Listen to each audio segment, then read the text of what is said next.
এটি চুটি গল্প এঘণ্টা শেষ নহ'ব নেকি? আহকচোন বন্ধুসকল, গল্পটি আৰম্ভ কৰোঁ। মোৰ আৰু ইখানৰ বিয়াখন সামাজিকভাৱে বৰ ধুমধামেৰেই হৈছিল। ফুল সজা ৰাতি তেওঁ মোক কোৱা প্ৰথম কথা, চোৱা শেৱালি, মোৰ মা তোমাৰ মাৰ দৰেই, তেওঁক কেতিয়াও মনত আঘাত নিদিবা। সৰুৰে পৰা মায়ে মোক বহুত কষ্টৰে ডাঙৰ দীঘল কৰিছে। মোক কেতিয়াও দেউতাৰ অভাৱ অনুভৱ কৰিব নিদিলে। ময়ো বিচাৰোঁ তুমি মোৰ মাৰ সকলো দুখ কষ্ট দূৰ কৰিবা। মাক কেতিয়াও নিজৰ ছোৱালীৰ অভাৱ অনুভৱ কৰিবলৈ নিদিবা।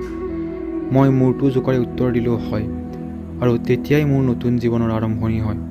মোৰ শাহুৱাইক মা অবিহনে মই কেতিয়াও শাহুৱাই বুলি ভবা নাছিলোঁ। মই শাহুৱাইৰ নিজৰ ছোৱালী হ'লোঁ। মায়েও মোক বহুত মৰম কৰিছিল। বেমাৰ হ'লে মায়ে ঘৰৰ সকলো কাম কাজ নিজ হাতেৰে কৰিছিল। মোক একো কৰিবই নিদিছিল। এনেকৈয়ে মোৰ সৰু পৰিয়ালটো চলি গৈ আছিল। বিয়াৰ কেইমাহমানৰ পিছত মায়ে মোক আৰু ইখানক ক'ৰবাৰ পৰা ফুৰি আহিবলৈ কৈছিল। প্ৰথমে মই যাব নিবিচাৰিলেও মাৰ তাগিদাত যাবলৈ মান্তি হৈছিলোঁ। মাকো নিবলৈ মন আছিল, কিন্তু মাৰ যাবলৈ মন নাছিল। গতিকে শেষত আমি দুয়ো কেইদিনমানৰ বাবে ওলাই গৈছিলোঁ। চাওঁতে চাওঁতে আমাৰ বিয়াৰ এবছৰ সম্পূৰ্ণ হ'ল। এদিন তেওঁ এসপ্তাহৰ বাবে অফিচৰ পৰা বাহিৰলৈ যাব লগা হ'ল। তেওঁ অহাৰ আগদিনা মই গৰ্ভৱতী বুলি জানিব পাৰিলোঁ। মই ভাবিছিলোঁ তেখেত ঘৰলৈ আহিলে মই সকলো ক'ম। তেখেত বাছত উঠি ঘৰলৈ আহোঁতে মেছেঞ্জাৰত কৈছিলোঁ, আৰু কিমান দেৰি হ'ব? তেখেতে উত্তৰ দিয়াৰ আগতেই শাহুৱাইৰ মাত শুনি ডাটা কানেকশ্যন অফ কৰি মাৰ ওচৰলৈ গ'লোঁ। মাৰ লগত কথা পাতি থাকোঁতেই হঠাৎ ফোনটো বাজি উঠিল। ৰিচিভ কৰাৰ লগে লগে সিফালৰ পৰা মানুহ এজনে ক'লে, ইখানৰ গাড়ীখন এক্সিডেণ্ট হ'ল। ইখান বৰ্তমান চিকিৎসালয়ত অতি সংকটজনক অৱস্থাত আছে। সেই মুহূৰ্তত মই যেন একো বুজিব পৰা নাই। ইখানলৈ বুলি পাগলৰ দৰেই দৌৰিছোঁ। কিন্তু মই গৈ পোৱাৰ আগতেই তেওঁ সকলো মায়া মোহ ত্যাগ কৰি উভতি নোহোৱাৰ দেশলৈ গুচি গ'ল।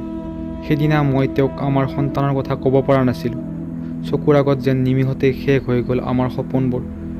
মোৰ চকু পানী দেখি গোটেই চিকিৎসালয়খন স্তব্ধ হৈ গ'ল। মোৰ মায়েও বহুত কষ্টৰে নিজক চম্ভালি মোকো শান্ত কৰাৰ চেষ্টা কৰিছিল।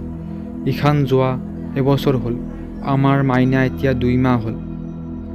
দেখাত হাইলাহ দেউতাকৰ নিচিনা। বহু বছৰৰ মূৰত আকৌ আহিলোঁ ফেচবুকৰ জগতখনলৈ বুলি। ডাটা কানেকশ্যন অন কৰাৰ লগে লগে কেইবাটাও ন'টিফিকেশ্যন ফোনটো মেছেজৰে ভৰি পৰিল। প্ৰথমে মই মেছেঞ্জাৰত এটা ID বিচৰা আৰম্ভ কৰিলোঁ। দেখা পালোঁ সকলোৰে শেষত সেইটো ID আছে। মই কপা হাতেৰে IDটোৰ ভিতৰলৈ গৈ দেখিলোঁ তেওঁৰ শেষ মেছেজ, পাগলীজনী, তোমালৈ আৰু মালৈ কি আনিম কোৱা?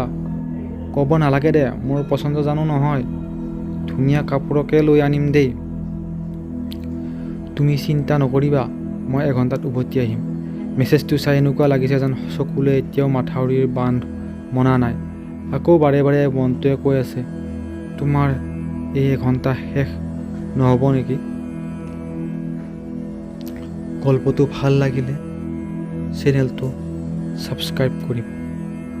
ধন্যবাদ।